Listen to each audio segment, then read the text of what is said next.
तर मित्रांनो, आजच्या ब्लॉगमध्ये आपण जे नवीन झाडं आणलेले आहेत तर ते काल वाशिम गेलो होतो आणि वाशिम गेल्यानंतर हे आपल्याला नवीन प्लांट इंडोर प्लांट आणला मित्रांनो. 550 रुपयाला म्हणत होते, पण मी त्याला 50 रुपये कमी करायला लावले. त्यानंतर हे आपले परत एकदा आउटडोर प्लांट आहेत, इंडोर आणि आउटडोर हे दोन्ही प्लांट आणले. आणि हे रबरचं मित्रांनो झाड आणलं, हे पण छान आहे. आणि त्यानंतर हे आपल्या विद्येचे झाड आहेत, ते पण बघू शकता मित्रांनो. आपण सुंदर आपण काल आणलेलं आहे. एकूण 950 रुपयाची खरेदी केली आणि शेवटच्या दादाने आपल्याला 20 रुपये डिस्काउंट पण दिलं. आजचा ब्लॉग मित्रांनो हा 2 दिवसाचा मिक्स मी केलेला आहे. आपण चॅनलवर आपल्या नवीन असेल तर आपल्या चॅनलला सबस्क्राईब करायला विसरू नका व आपल्या हा व्हिडिओ शेअर पण करा. त्यानंतर आमची ही काल मित्रांनो सकाळची वॉकिंग होती वाशिमला जाण्यापूर्वीची. हे आपण डेली वॉकिंगमध्ये रनिंग पण मित्रांनो करत असतो, जेणेकरून आपला फिटनेस जो आहे तो बरकरार राहिला पाहिजे.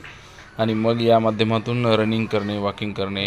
हे आमचे मित्र इकडले आहेत दिग्रजचे, ते पण डेली मित्रांनो वॉक करतात. एक छोटे आहेत आणि एक थोडे जाडे आहेत मित्रांनो. हे नंतर आर्चरी पण मी शिकण्याचा आस्वाद घेतला. त्यानंतर आमचे इथले जे कोच आहेत सुरेंद्र राठोड सर, हे मला समजून सांगत होते, परंतु मी देखील मग एकदाच हे केल्यानंतर पुन्हा या ठिकाणी निशाणा लावला, थोडा चुकला.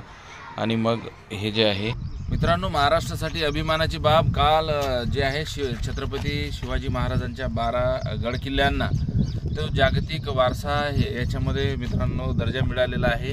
आणि हा महाराष्ट्राचा इतिहास, महाराष्ट्राची संस्कृती ही आपली जोपासल्या गेली पाहिजे.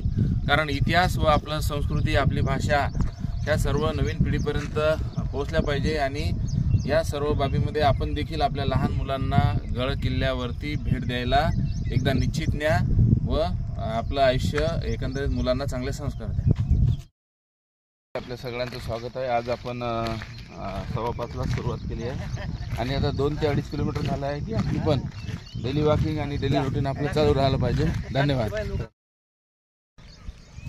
मित्रांनो. नमस्कार. आज आमचं वॉकिंग जे आहे तर आता ते 5.5-6 किलोमीटर पूर्ण झालेलं आहे. परत 2 किलोमीटर आम्हाला जायचं आहे. परंतु आज एक मला व्हिडिओ सांगायचा आहे. काल मी आज तकवर ते ब्लॅक अँड व्हाईट पाहत होतो, तर त्यामध्ये आता यानंतर जे आहे जसं पूर्वी सिगारेटवर आपल्याला म्हणजे cigarette is injurious to our health असं म्हणजे आरोग्यविषयक चेतावणी यायची, तर आज याच्यानंतर आता जे आपले फूड्स आहेत, जे जंक फूड्स आहे मित्रांनो, समोसा आहे, जिलेबी आहे, जी भारतामध्ये जास्त कंझ्युम केले जाते, म्हणजे थोडक्यात तेलकट पदार्थ जे आहेत तर जास्त आपण कंझ्युम करत आहोत भारतीय लोक. आणि जे पूर्वीच्या कालखंडामध्ये एक व्यक्ती वर्षाला 7 किलो तेल खायचा, परंतु आज ते प्रमाण 25 लिटरवरती गेलेलं आहे, 25 किलोवरती गेलेलं आहे.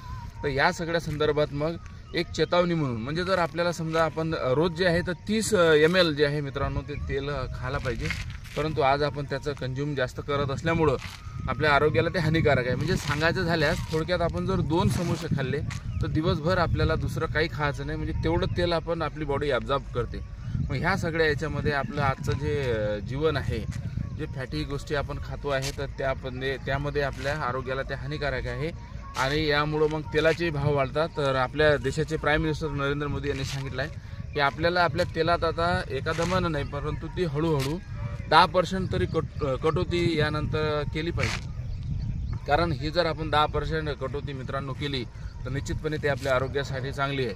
जसं आपल्या जिभेला समजा कारला आवडत नाही, परंतु तेच भजे वगैरे असले, समोसे असले तर आपण ते जास्त कंझ्युम करतो. तर या गोष्टी ज्या आहेत तर आपण म्हणजे या ऑइलचं जे आहे मित्रांनो तो कुठंतरी हे झालं पाहिजे. म्हणजे आपल्या जेवणामध्ये 30% सलाद जर असेल तर तो नेहमीच आपल्यासाठी चांगला असेल. आणि यानंतर खरोखरच जर आपण आपल्या आयुष्यामधून तेलकट हा पदार्थ जर थोडा वेगळा टाकला, म्हणजे पूर्वीच्या कालखंडामध्ये आम्ही गावामध्ये आचारी पाहिले की जे 3 लिटरमध्ये पूर्ण गावाचं तेल मित्रांनो पूर्ण गावाची भाजी करायची. परंतु आज पाहतो आपण की पनीरची भाजी असो, भाजी कुठली असो मित्रांनो, ती आपल्याला अक्षरशः खाव वाटत नाही. म्हणजे त्या तर्रीच्या नादानादात आपण म्हणजे आपल्या आयुष्याची तरतरी गमावून बसतो आहे. तर ह्या गोष्टी आपल्या हेल्थ कॉन्शियससाठी चांगल्या नाही. म्हणून भविष्यामध्ये आपण आपली हेल्थ कॉन्शियस राहिली पाहिजे. आणि या गोष्टी ज्या आहेत आरोग्यविषयक तर त्याकडे मित्रांनो आपण लक्ष दिलं पाहिजे, जेणेकरून आपलं येणारं जे आयुष्य आहे तर ते आपल्याला सुदृढ जगायचं. हे आपल्या प्राईम मिनिस्टरनी जरी आपल्याला म्हणजे आवाहन केलं असेल तरी स्वतःहून आता कुठंतरी आपल्याला हा बदल करणं गरजेचं आहे. म्हणजे ज्या तेलकट वस्तू आपण खातो त्याचं प्रमाण आपण कमी करा.